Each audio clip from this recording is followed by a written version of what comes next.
Mevrouw de minister, collega's. Gisteren was een frustrerende dag voor de treinreizigers. We hadden natuurlijk de geweldige hitte, de warmste 1 juli sinds 1901. Het was uitzonderlijke omstandigheden. Maar toch liep er een en ander fout in het Brusselse. Werden wij toch geconfronteerd met enorme vertragingen op het spoor, waar menigeen dan last van had. We weten dat wij ook nog heel wat wagons hebben die eigenlijk nog steeds geen airconditioning hebben. En dus zaten wij gisteren in die chaotische situatie, in die spits, waar treinen enorm veel vertraging hadden, mensen soms stil stonden in een wagon zonder airco, met alle gevolgen van dien bij 37 graden.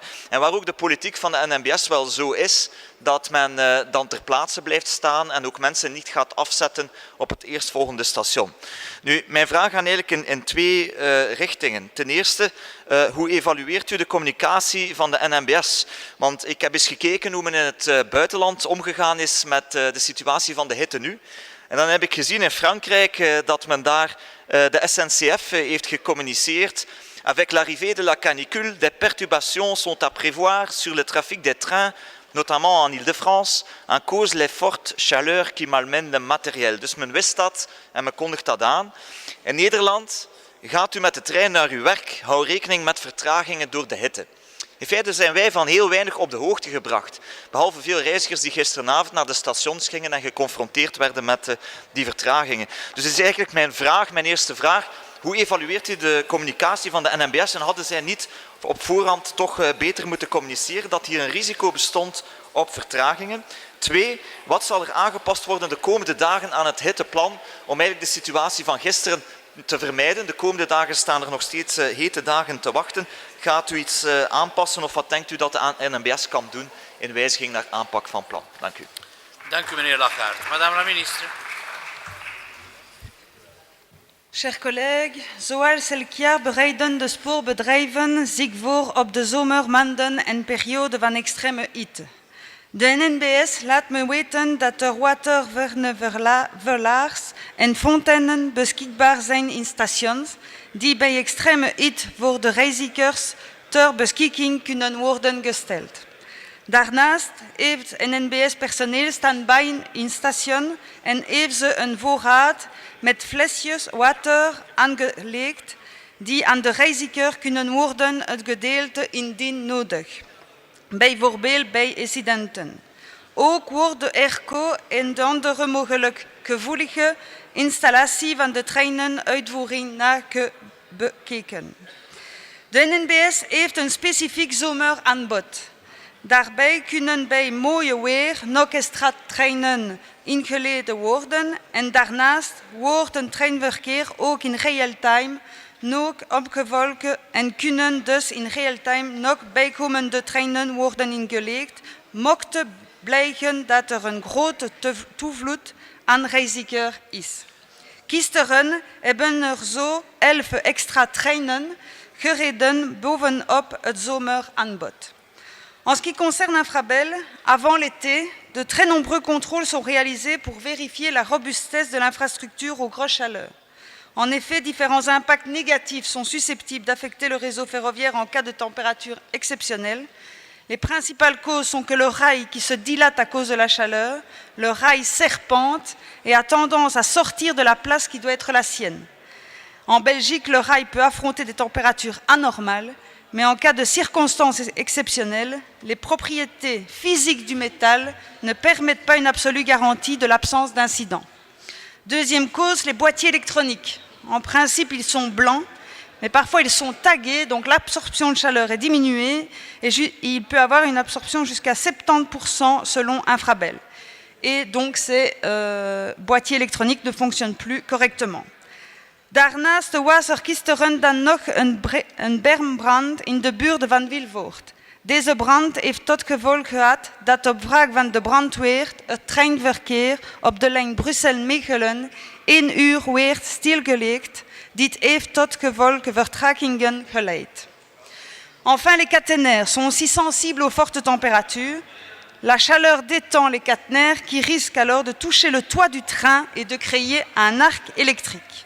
Dans le pire des cas, le pantographe peut arracher la caténaire et pour éviter de tels problèmes, la vitesse des trains peut parfois être volontairement réduite.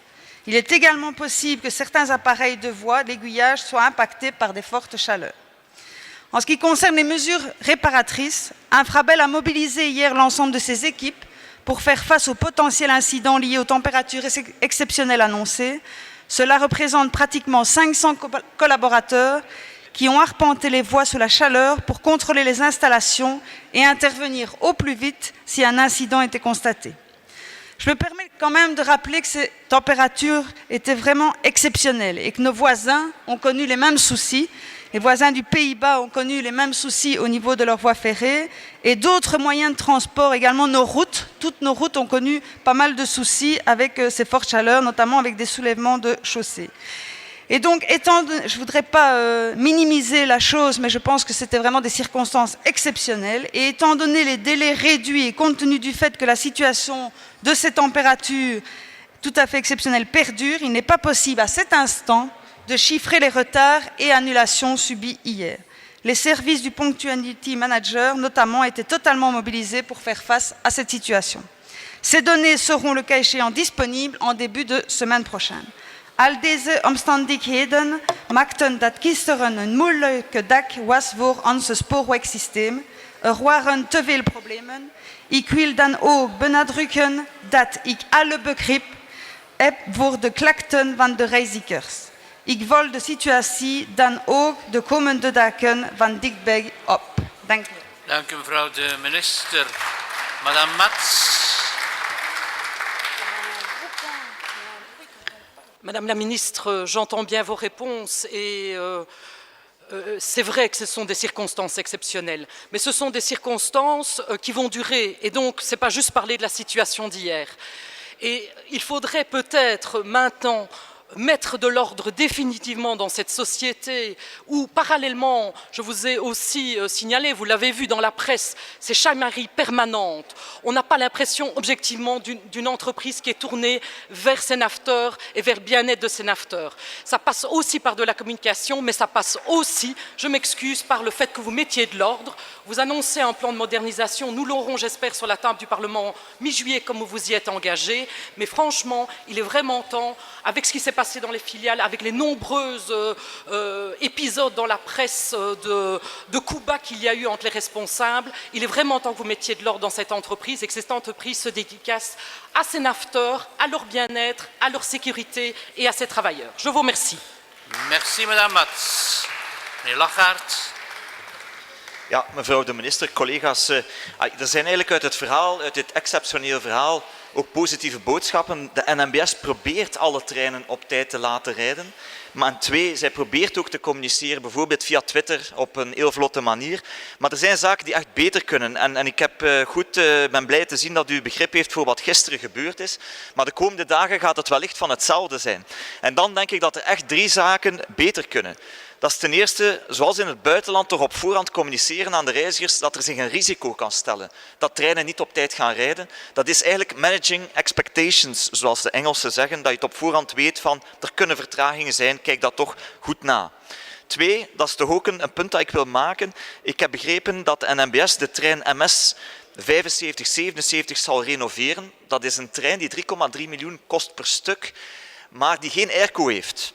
Terwijl een nieuwe Desiro-trein 4 miljoen zou kosten. Ik denk dat het dan toch aangewezen zou zijn naar de toekomst te kijken of men niet eerder naar nieuwe treinen kan gaan dan naar de gerenoveerde. 3, het hitteplan kan ook toch aangepast worden als het gaat op het vlak van het stoppen op plaatsen waar geen station is. U voorziet water aan stations, maar als men dan stopt op een plaats waar eigenlijk niks is, dan zou het eigenlijk beter zijn dat men die treinen laat stoppen op een plaats waar je ook effectief kan uitstappen. Dat zijn toch 3 belangrijke suggesties die ik wil doen naar verbetering van de problematiek en de inspanningen die u doet. Dank u. Dank u. Einde van de mondelinge vragen.